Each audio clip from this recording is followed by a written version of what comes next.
Sawadika, bonjour à tous, bienvenue sur ma chaîne La Thaïlande de Kia. J'espère que vous allez bien. Si c'est votre première visite ici, je vous invite à vous abonner pour ne pas rater mes prochaines vidéos sur la Thaïlande. Dans cette vidéo, nous allons visiter le temple Wat Phra Pathom Jedi. Ce site est surtout connu pour abriter le plus grand stupa de Thaïlande. Le stupa ou le Jedi est un monument commémoratif, généralement plein. Il contient souvent des reliques de Bouddha, des cendres de rois et de moines importants. Ensuite, nous allons, comme d'habitude, déguster les spécialités locales. Pour vous y rendre, la solution la moins chère est de prendre le train depuis Wallapong ou Thonburi. Comptez 14 bahts, une et demie de trajet. Sinon, vous pouvez également prendre les bus ou les minivans partant de la gare routière sud de Bangkok. Mais si vous préférez la facilité, vous pouvez toujours faire appel à un taxi directement depuis votre hôtel. Je vais prendre un billet de train et on est parti.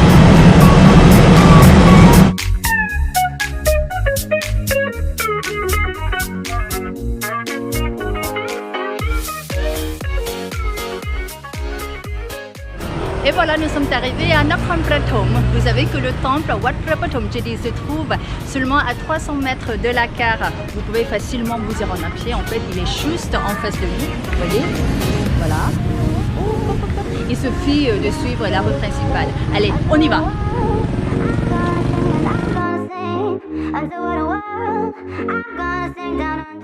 Nous sommes maintenant devant le temple Wat Phra Pathom Jedi. Comme pour tous les temples, une tenue correcte, épaules et jambes couvertes est exigée. Le frais d'entrée coûte 60 bahts, sinon le site il est ouvert tous les jours de 5h à 20h. Allez, on va rentrer.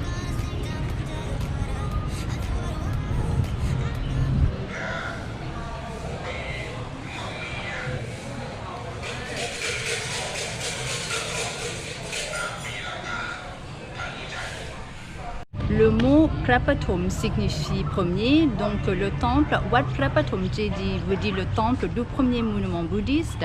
Cet édifice date plus de 2000 ans. Il a été construit sous le règne de l'empereur indien Ashoka dans le but d'introduire le bouddhisme en Asie.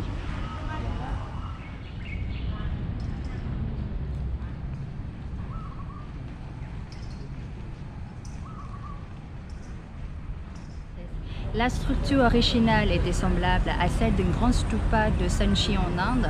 Il avait ensuite subi un premier changement de design majeur, recouvert par une tour ou un prang en taille de style khmer.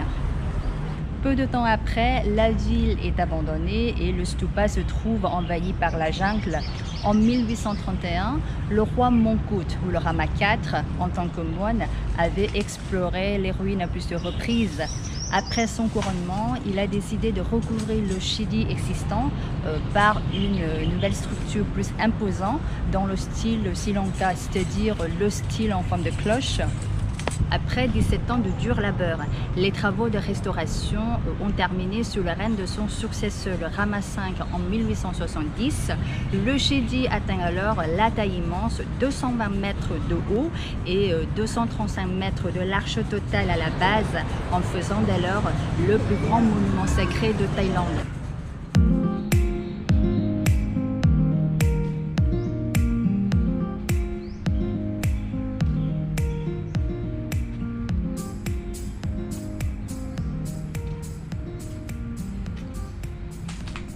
Les 4 chapelles ou vihars ont été également ajoutées autour du Jedi.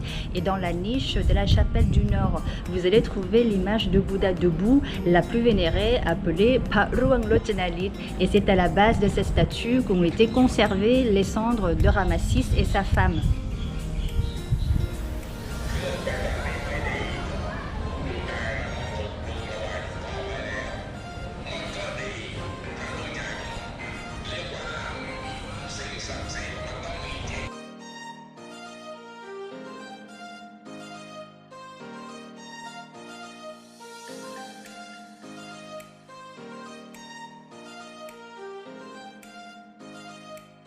Si jamais vous souhaitez compléter la visite, n'hésitez pas à faire un tour au musée du Phra Pathom Jedi qui possède un grand nombre de précieuses strass et d'objets provenant des fouilles dans les environs.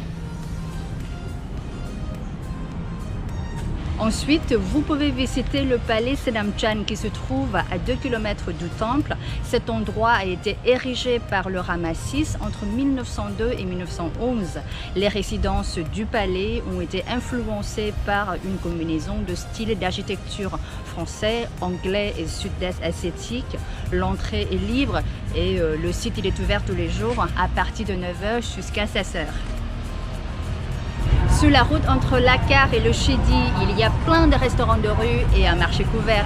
C'est ici où vous pouvez déguster les spécialités locales comme le pomelo, le riz clouant aux haricots cuits dans des bambous et le rôti de porc à la sauce brune avec du riz. Allez, on va goûter ça ensemble, suivez-moi.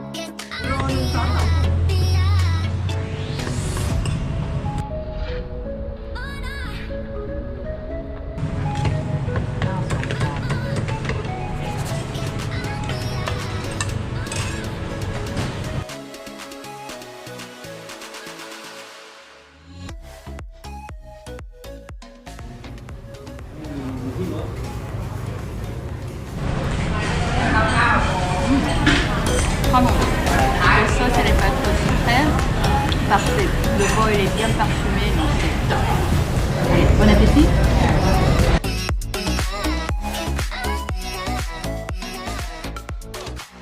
Ça passe super bien avec la ciboulette.